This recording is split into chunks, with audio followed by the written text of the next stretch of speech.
ভিসিটে ছিলেন ওরা। অনেকক্ষণ অপেক্ষা করার পর ওরা নিলেন আমাদের যে পিটিশনটা আমরা জমা দিয়েছি। এটা মূলত সামনে রামনবমী আসছে এবং গত বছর রামনবমীর সময় চিত্তুর সহ হাওড়ার নানান অঞ্চলে কী হয়েছিল আমরা জানি। একদল গেরুয়া করা বর্গীরা তারা বিভিন্ন সংখ্যালঘু চত্বরে হানা দিয়ে এবং তারপরে পাল্টা অন্য তারা মার খেয়েছে এরকম নানান রকমের অভিযোগ এনে এলাকা সন্ত্রস্ত করেছিল, গোটা বাংলাকে এখন সন্ত্রস্ত করেছিল। আসছে 17 তারিখ আবার রামনবমী, সেই কারণে আসছে 17 তারিখ।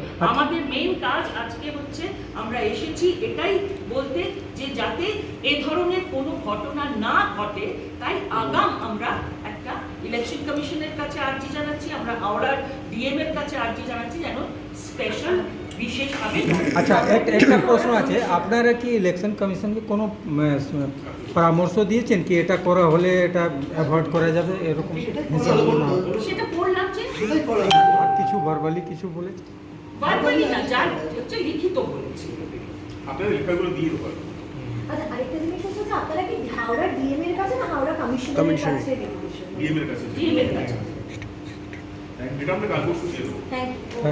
রামনবমী যেদিন পড়েছে অর্থাৎ 17ই এপ্রিল, সেই দিন কি আদেও কোনো সন্ত্রাসমূলক ঘটনা ঘটবে এ রাজ্যে?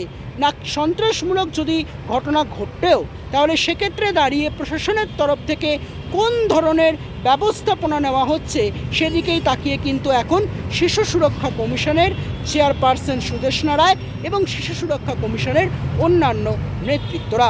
নজর রাখুন ভিশন প্লাস নিউজে। কলকাতা থেকে বিদীপ্ত বিশ্বের রিপোর্ট, ভিশন প্লাস নিউজ। আমরা সরকার